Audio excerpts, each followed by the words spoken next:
Assalamualaikum warahmatullahi wabarakatuh. Perkenalkan, nama saya Almara Febia dengan NIM A1E1222040 dari Prodi Bimbingan dan Konseling Universitas Jambi.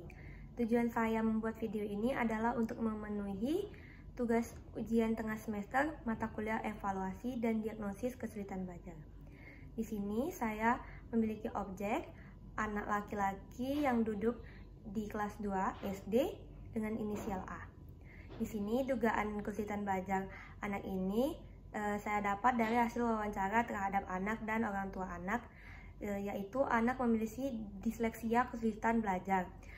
Dia sulit membaca, ia sudah mampu mengenal huruf A sampai Z, namun belum mampu mengenal suku kata, belum mampu membaca kata dengan benar, seperti tersendat-sendat, dan belum mampu membaca kalimat dalam membaca.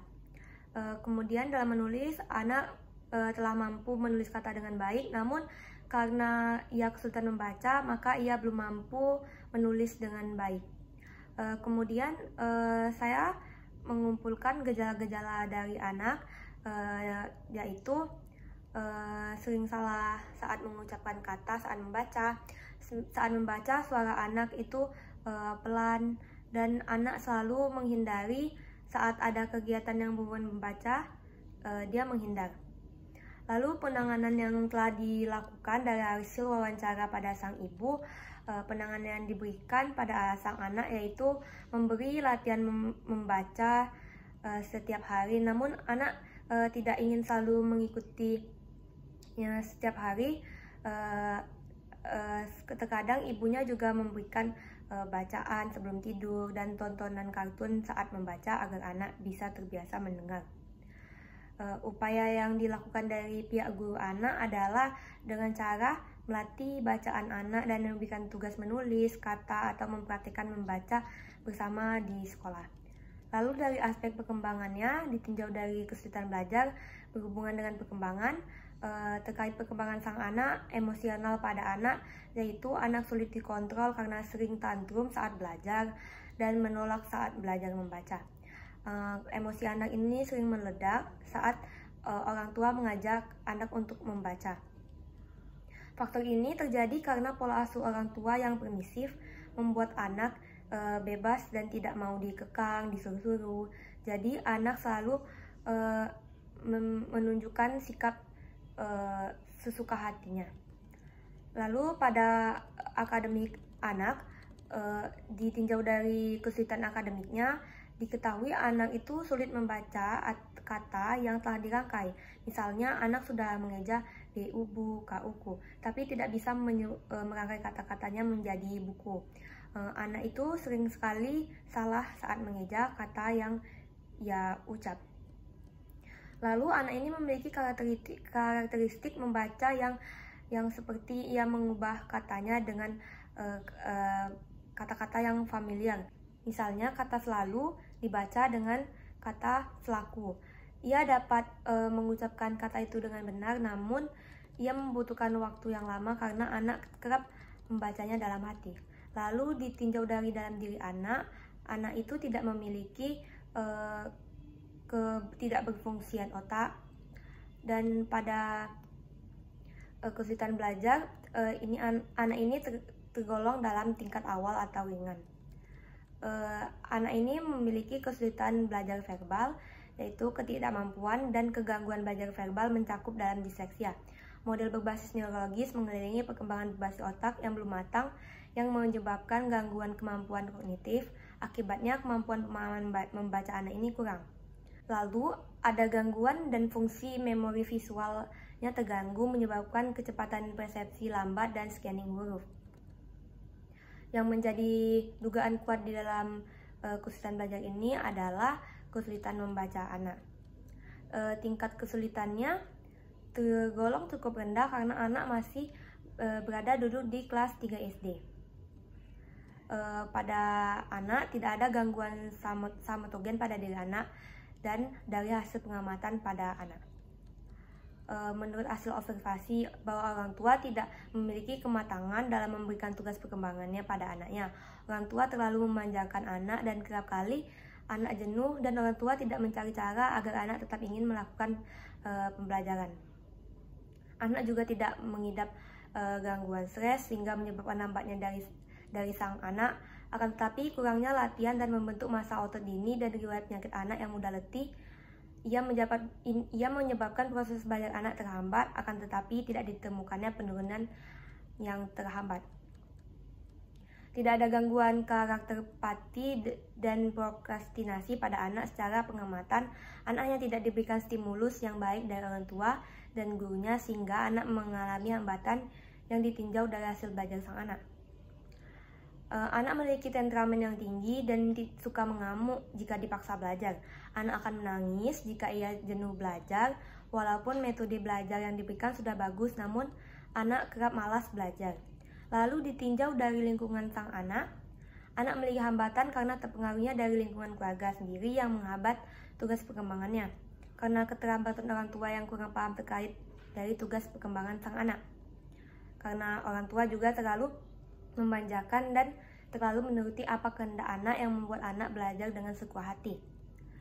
Alat instrumen yang dimiliki sekolah sudah memadai, sudah cukup tersedia, akan tetapi pelatihan pada sang anak dan ketekunannya menjadikan terhambatnya proses belajar sang anak. Lalu di penilaian masalah di kependidikan, hasil belajar anak ini normal, tidak dalam kategori yang rendah.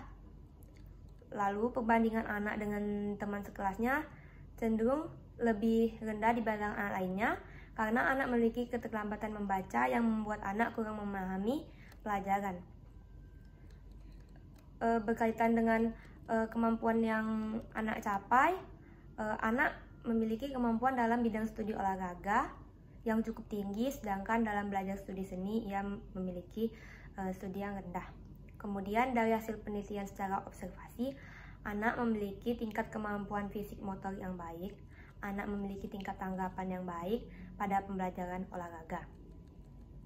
Ruang belajar anak ditinjau sangat baik karena kondisi ruangan belajar anak sudah baik dan terpenuhi untuk proses belajar.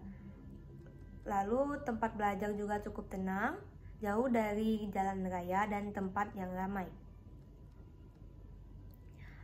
Pada perilaku yang ditimbulkan di sekolah tidak tergolong ingin memperlihatkan anak sebagai golongan kelompok seperti anak laki-laki atau perempuan.